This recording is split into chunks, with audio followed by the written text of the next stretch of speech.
राहुल सांकृत्यायन जी की पुस्तक तुम्हारी शय के लेख, तुम्हारे समाज की शय के पहले भाग में अब तक हम पढ़ चुके हैं कि किस प्रकार राहुल सांकृत्यायन जी समाज की अहमियत को बताते हैं और फिर वे जिक्र करते हैं कि किसान और मजदूर कितनी मेहनत से विभिन्न तरह के सामान और अनाज को पैदा करते हैं, लेकिन क्या वजह है कि वे सबसे निम्नतर स्तर पर बने रहते हैं सभी वर्गों में।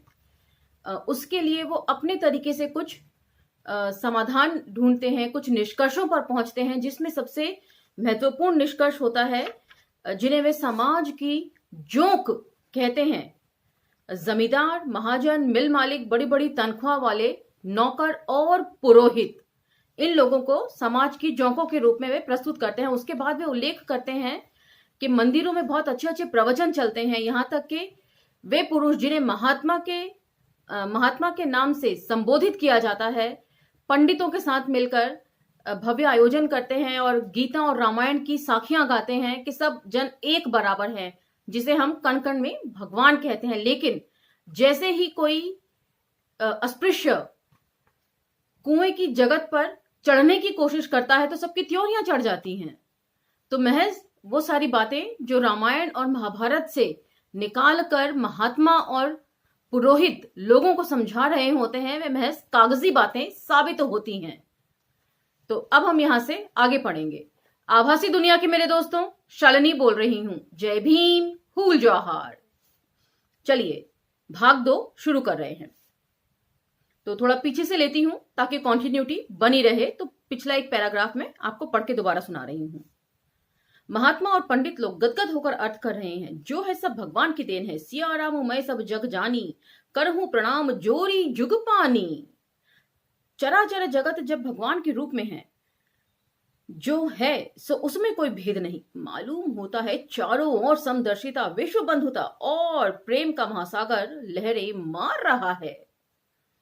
उसी समय जेठ की दोपहरी में प्यास का मारा चमार आ जाता है। उसके कदम कुएं की ओर बढ़ते हैं। भक्तों में से कोई उसकी जात पहचानता है, कानाफूसी होती है। महात्मा और भक्ति रस में गदगद सभी श्रोताओं की त्योरियां चढ़ जाती हैं, आंखें लाल हो जाती हैं और सभी मानो जीते जी खा जाने के लिए उस निरपराध व्यक्ति की ओर दौड़ पड़ते हैं। उसका कसूर क्या है? क्या कुएं से पानी पीना अपराध है? क्या समदर्शिता और विश्व बंधुत्व के वायुमंडल में कुएं से पानी निकालकर पी लेना महापाप है? और ये मंडली कुछ ही मिनटों पहले जिस राग को आलाप रही थी, उसके रहते क्या ऐसा करना उचित था? उन व्यक्तियों में से एक एक से अलग अलग पूछिए, उनके वचन और कर्म में, मंतव्य और कर्तव्य में इतना अंतर क्यों? घूम फिर कर आप इसी नतीजे पर पहुंचेंगे कि समाज उनसे वैसा ही कराना चाहता है। तो यहां पर वे सारा दोष जो है वो समाज के ऊपर मढ़ देते हैं। समाज दोषी है, लेकिन उस समाज में इस तरह की चीजों को प्रचलन में लाने वाले मैं समझती हूं ज्यादा दोषी हैं, और उन्हें फॉलो करने वाले भी। तो अब हम दूसरा पार्ट यहां से शुरू कर रहे हैं। किसी ऊंची जात के माता पिता की एक छोटी सी लड़की है। समाज ने मजबूर किया है कि उसकी शादी 8-10 बरस की उम्र तक हो जाए। 11वें बरस में वह लड़की विधवा हो जाती है। समाज कहता है उसकी शादी नहीं हो सकती। अब जिंदगी भर उसे ब्रह्मचर्य से रहना और इंद्रिय संयम करना पड़ेगा। कैसा ब्रह्मचर्य और इंद्रिय संयम, जिसके पालन में विश्वामित्र और पराशर, ऋष्य श्रृंग और व्यास जैसे बड़े बड़े ऋषि बिल्कुल असमर्थ रहे। ये उन ऋषियों के नाम है जिन्होंने घोर तपस्या के लिए जो जाने जाते हैं। जब वे इन संयमों को ना अपना सके तो एक छोटी सी 11-12 साल की बच्ची से ये उम्मीद करना कितना बेईमानी है, उसकी व्याख्या कर रहे हैं राहुल सांकृत्यायन जी। आज भी उसी विधवा लड़की का 50 साल का बूढ़ा बाप एक स्त्री के मर जाने पर दूसरी से शादी करने को तैयार है। तो कितनी विद्रूप सोच समाज की है, खासकर पुरुष वर्ग की, उसे वे उजागर कर रहे हैं। उसके 25 वर्ष के भाई को स्त्री के मरे उसके 25 वर्ष के भाई की स्त्री को मरे महीने भर से भी ज्यादा नहीं हुआ, लेकिन दूसरी शादी की बातचीत तय हो रही है। क्या समाज की अक्ल मारी गई है? क्या उनकी आंखों पर पर्दा पड़ गया है? क्या उसे मालूम नहीं कि इस अबोध बालिका से जिंदगी भर ब्रह्मचर्य और संयम की आशा रखना दुराशा मात्र है? क्या अपने पास पड़ोस के प्रति वर्ष 1-2 गर्भ गिरते उसने नहीं देखे? माफ कीजिएगा, इतना सब कुछ पढ़ने पर मैं उत्तेजित हो जाती हूँ जब समाज की जो कलुषित मानसिकता है उसके ऊपर विचार करती हूँ। तो वो उत्तेजना शायद यहाँ इस वक्त दिखाई दे रही होगी आपको, जिसके लिए मैं क्षमा प्रार्थी हूँ। इतने पर भी क्या वे नहीं समझ सकता कि यदि उस बालिका को खुलकर पुरुष समागम का मौका नहीं दिया गया तो वे छिपकर वैसा करेगी। खुलकर करने पर शायद वे रिश्ते की जाति का भी ख्याल करती, लेकिन छिपकर करने पर वह सबसे नजदीक के संबंधी के साथ भी नाता जोड़ सकती है। किसी जाति का पुरुष जो उसे सुलभ है उसके प्रेम का पात्र हो सकता है। इस गुप्त प्रणय का परिणाम वह जानती है, इसके लिए मृत्यु दंड से कम नहीं है। तो यहाँ पर 2-3 चीजों की तरफ मैं आपका ध्यान आकर्षित करना चाहूंगी, आपका संज्ञान चाहूंगी, जो मुझे बेहद महत्वपूर्ण लगती हैं। सबसे पहली बात कि राहुल सांकृत्यायन जी धर्म को नहीं मानते थे, उसकी रूढ़ियों से अलग हटकर सोचते थे, लेकिन वहीं पर मुझे ऐसा लगता है कि वे जाति को जरूर मानते थे, या कहीं ना कहीं जाति उनके लिए अहमियत रखती थी, क्योंकि बार बार उन्होंने इस बात को लिखा है। ध्यान दीजिएगा सिर्फ 2 पंक्तियों पर। खुलकर करने पर शायद वे रिश्ते और जाति का भी ख्याल करती, लेकिन छिपकर करने पर तो वे सबसे नजदीक के संबंध के साथ भी नाता जोड़ सकती है। किसी जाति का पुरुष जो उसे सुलभ है उसके प्रेम का पात्र हो सकता है। तो यहाँ पर उन्होंने धर्म का जिक्र नहीं किया क्योंकि वे धर्म नहीं मानते थे, लेकिन जाति का वे उल्लेख करना कहीं भी नहीं भूले हैं इस तरह के प्रसंगों में, संदर्भों में। इससे मुझे लगता है कि शायद कहीं ना कहीं जाति उनके मन मस्तिष्क पर हावी रही होगी जरूर, और न ही उस दौर के सबसे जो विख्यात थे डॉक्टर अंबेडकर अस्पृश्य समाज से, इतने पढ़े लिखे थे, और उनका कहीं कोई जिक्र नहीं है। वो भी मैं जिक्र आगे करूंगी क्योंकि लेख में आएगा। चलिए लेख जारी रखते हैं। यदि गर्भ न गिराया जा सका तो उसे सबसे हल्की सजा यही मिलेगी कि उसके माता पिता, भाई बंधु, खून के अत्यंत नजदीकी संबंधी उसे किसी अनजान शहर में किसी सुनसान जगह में छोड़ आए, जहां उसे जीवन भर वैश्यवृत्ति या उसी तरह का कोई काम करना होगा। समाज के कारण उसके भाई बंधु उसे जहर भी खिला सकते हैं, हथियार से भी मार सकते हैं। यदि गुप्त संबंध को छिपाया जा सका तो गर्भ तो जरूर ही 1-2 गिराए जाएंगे। जो समाज इन सब बातों को अपनी आंखों से देखता है और इसके परिणामों को भी भली भांति समझता है, वह कैसे इतनी असंभव शर्तें अभागे व्यक्तियों के सामने पेश करता है। क्या इससे उनकी हृदयहीनता स्पष्ट नहीं होती? हर पीढ़ी के करोड़ों व्यक्तियों के जीवन को इस प्रकार कलुषित, पीड़ित और कंटकीर्ण बनाकर क्या वह अपने नर पिशाचता का परिचय नहीं देता? ऐसे समाज के लिए हमारे दिल में क्या इज्जत हो सकती है, क्या सहानुभूति हो सकती है? बाहर से धर्म का ढोंग, सदाचार का अभिनय, ज्ञान विज्ञान का तमाशा किया जाता है, और भीतर से ये जघन्य कुत्सित कर्म। धिक्कार है ऐसे समाज को, सर्वनाश हो ऐसे समाज का। तो यहां पर उन्होंने अगेन मेंशन किया है कि धर्म का ढोंग, लेकिन जात पात नहीं मानते ऐसा वे नहीं लिख रहे हैं। जिस समाज ने प्रतिभाओं को जीते जी दफनाना कर्तव्य समझा है और गधों के सामने अंगूर बिखेरने में जिसे आनंद आता है, क्या ऐसे समाज के अस्तित्व को हमें पल भर भी बर्दाश्त करना चाहिए? तो यहाँ पर एक वे कहावत बोल रहे हैं, गधों के सामने अंगूर बिखेरना। तो मैं इस कहावत से परिचित नहीं हूं, ये मेरे लिए कुछ नया है। तो आप में से यदि कोई इसका मतलब जानते हो और ये प्रचलन में कैसे आई, तो प्लीज कमेंट सेक्शन में मेरा भी मार्गदर्शन करिएगा।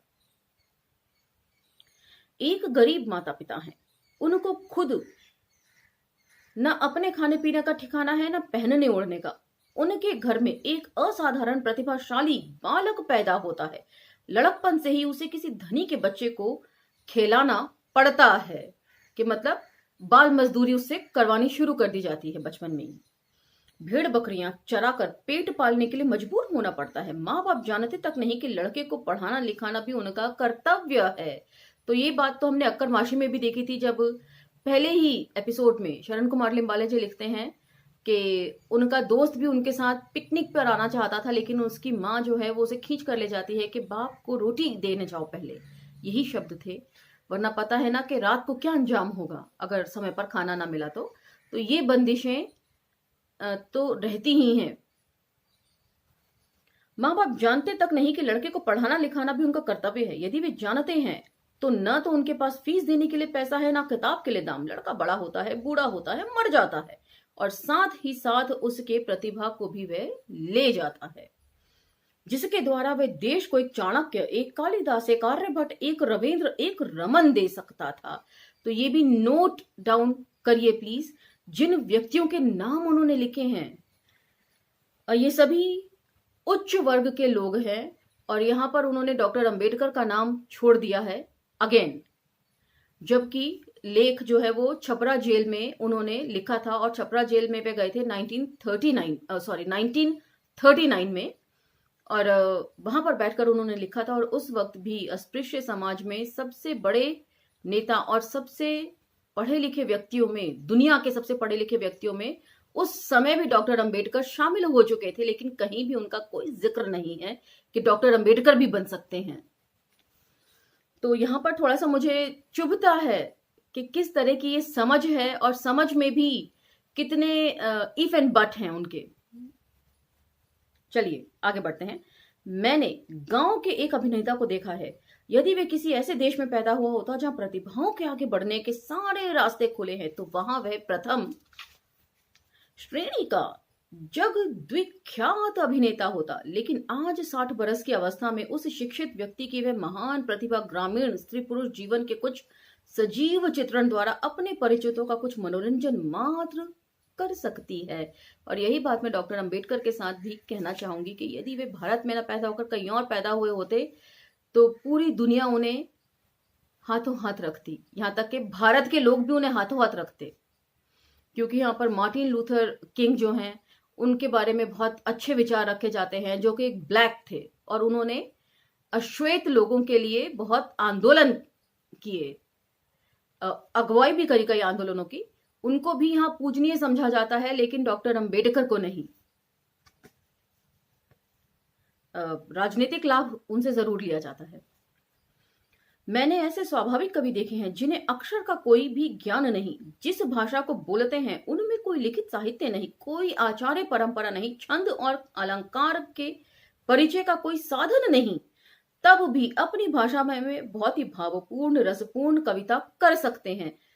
लेकिन ऐसे में वे कहीं भी जाति मेंशन नहीं करते हैं। शिक्षित जन उनकी कविता को गंवारों कहकर निरादर करते हैं और उसके कारण वे खुद भी उसे वैसा ही समझते हैं। कवित्व के लिए बाहर से ना उन्हें कोई प्रेरणा मिलती है ना प्रोत्साहन, सिर्फ अंतः प्रेरणा से मजबूर होकर वे कभी कभी कुछ गा लेते हैं। मैं गांव के एक लड़के के बारे में जानता हूं जिसकी मां विधवा है। नाम मात्र का थोड़ा सा खेत पुत्र और माता की जीविका का साधन है। लड़का गांव की पाठशाला में पढ़ने बैठा, असाधारण मेधावी, गणित में विशेष निपुण। प्राइमरी स्कूल में उसे छात्रवृत्ति मिली जिसकी सहायता से उसने मिडिल पास किया। वहां भी उसने छात्रवृत्ति पाई। यद्यपि पर्याप्त न थी तो भी किसी तरह वह अपनी पढ़ाई को जारी रख सकता था। मैट्रिक में युक्त प्रांत से उत्तीर्ण होने वाले कई हजार छात्रों में उसका नंबर दूसरा या तीसरा था, किंतु जो 1 या 2 छात्र उसकी अपेक्षा अधिक नंबर में पास हुए थे वह धनिकों के लाडले थे। उनके ऊपर 2-2, 3-3 अध्यापक घर में अलग रखे गए थे। उन्हें हमारे उक्त तरुण की तरह खाने पीने की चिंता न थी। अब की बार फिर उसे छात्रवृत्ति मिली। वह कॉलेज में पढ़ने लगा। फिजिक्स, केमिस्ट्री और गणित उसके विषय थे। छात्रवृत्ति पर्याप्त न थी, उधर स्वास्थ्य भी इतना अच्छा न रहता था। इस पर भी उस देहाती जगह से आकर तीव्र विद्यार्थियों के लिए मशहूर एक विश्वविद्यालय में उसने नाम लिखवाया था, जहां छात्रवृत्ति कम थी। संयोग से एक ही छात्रवृत्ति के लिए 3 विद्यार्थियों के नंबर बराबर आ गए। तो अब इसके आगे वे बता रहे हैं किस प्रकार इसे जनेऊ लीला तो नहीं कह सकते, किस प्रकार जो गरीब बच्चे हैं उनको छांट दिया जाता है साजिशों के तहत। और ये इतना महीन होता है कि इन्हें सामने से देखा नहीं जा सकता। ध्यान दीजिएगा, संयोग से एक ही छात्रवृत्ति के लिए 3 विद्यार्थियों के नंबर बराबर आ गए। छात्रवृत्ति किसको मिलनी चाहिए इसका निर्णय करते वक्त विश्वविद्यालय ने ऐसे 2 विषय ले लिए जिनमें एक और ही छात्र, जो कि एक धनाढ्य की संतान था, के 1-2 नंबर अधिक हो गए। किसी ने उसकी परवाह न की कि उस तरुण की प्रतिभा, जो घोर दरिद्रता में जन्म लेकर भी कितनी कठिनाइयों को पार कर यहां तक पहुंची थी, का भविष्य क्या होगा। मुझे उस तरुण से साल भर मिलने का मौका मिला। मैंने देखा उसका चेहरा थाइसिस के रोगी जैसा हो गया था। तो थाइसिस कौन सी बीमारी है, ये मेरे संज्ञान में नहीं है। बदन बहुत दुबला पतला। मैंने कारण पूछा। तरुण ने बहाना बना लिया। उसके चले जाने के बाद दूसरे साथी ने बतलाया, उसे इस साल छात्रवृत्ति नहीं मिली। बहुत कहने सुनने पर फीस माफ हो गई। खाने पीने के लिए उसने ट्यूशन पाने की बड़ी कोशिश की, लेकिन न मिला। एक दो दोस्त अपने साथ रखने का आग्रह करते थे, लेकिन इसे वह अपना आत्मसम्मान के खिलाफ समझता था। तो यहां पर भी वे इस छात्र की जाति का उल्लेख नहीं कर रहे हैं। दूसरे दिन अपनी जानकारी को जतलाते हुए मैंने जब तरुण से पूछा तो उसने उत्तर दिया, हाँ ठीक है, मैंने ट्यूशन के लिए बहुत कोशिश की। कॉलेज के घंटों को समाप्त करके मैं घंटों इसी फेर में घूमता रहा, लेकिन कहीं कुछ होते हवाते ना देखकर मैंने उसे अब छोड़ दिया। उसे मतलब कॉलेज को छोड़ दिया है। जिस वक्त मुझे उस प्रतिभाशाली तरुण की इस उपेक्षा को देखने का मौका मिला और वह भी सुना कि वह सिर्फ एक बार थोड़ी सी खिचड़ी खाकर गुजारा करता आ रहा है, तो सच बताऊं मेरी आंखों में खून उतर आया। मुझे ख्याल आता था, ऐसे समाज को जीने देना पाप है। इस पाखंडी, धूर्त, बेईमान, जालिम, नृशंस समाज को पेट्रोल डालकर जला देना चाहिए। काफी उत्तेजक विचार राहुल सांकृत्यायन जी के यहाँ पर हमें पढ़ने को मिल रहे हैं कि वे जला देने की बात कर रहे हैं समाज को। लेकिन वहीं पर डॉक्टर अंबेडकर का कोई जिक्र नहीं कर रहे हैं कि किस कठिनाइयों से उन्होंने किया। बात बात पर अपमान होता था उनका, और पढ़ने पढ़ाने के लिए कक्षा के बाहर उनको बिठाया जाता था। उन सारी कठिनाइयों को वो नजरअंदाज कर गए बहुत खूबी से। सामने से देखने पर ये सब चीजें बहुत मामूली लगती हैं कि जाति का उल्लेख नहीं किया और कहां पर किस तरह से उल्लेख कर रहे हैं, धर्म का उल्लेख नहीं कर रहे हैं, मगर जाति का फिर भी उल्लेख कर रहे हैं, स्पष्ट तौर पर कर रहे हैं। तो ये सभी बातें देखने में मामूली हैं, पर ये मामूली नहीं है। ये किसी भी व्यक्ति की मानसिकता को समझने के लिए काफी हैं। एक तरफ प्रतिभाओं की इस तरह अवहेलना और दूसरी तरफ धनिकों के गधे लड़कों पर आधे दर्जन ट्यूशन लगा लगा कर ठोक पीट कर आगे बढ़ाना। मैं एक ऐसे व्यक्ति को जानता हूं जिसके दिमाग में 16 आने गोबर भरा हुआ है। अब तो खैर बहुतों के भरा हुआ है, तब शायद कोई ये एक्सेप्शन ही रहे होंगे। लेकिन वह करोड़पति के घर पैदा हुआ था। उसके लिए मैट्रिक पास करना भी असंभव था, लेकिन आज वह MA ही नहीं, डॉक्टर है। उसके नाम पर दर्जनों किताबें छपी हैं। दूर की दुनिया उसे बड़ा स्कॉलर समझती है। एक बार उसकी एक किताब को एक सज्जन पढ़कर बोल उठे, मैंने इसकी अमुक किताब पढ़ी थी, इसकी अंग्रेजी बड़ी सुंदर थी और इस किताब की भाषा तो बड़ी रद्दी है। उनको क्या मालूम था कि इस किताब का लेखक दूसरा था और इस किताब का दूसरा। कि मतलब एक ही व्यक्ति वो दूसरों की किताबें अपने नाम पर छपवा लेते हैं और जब उन्हें खुद लिखना हो तो वे कुछ भी नहीं लिख पाते हैं, लेकिन दूसरों का चुरा कर वे प्रस्तुत जरूर कर देते हैं। तो ऐसे बहुत से लोग हैं जिनके नाम पर बहुत बहुत से दिवस मनाए भी जाते हैं। प्रतिभाओं के गले पर इस प्रकार छुरी चलते देखकर जो समाज खिन्न नहीं होता, उस समाज की क्षय हो, उसको छोड़ और क्या कहा जा सकता है।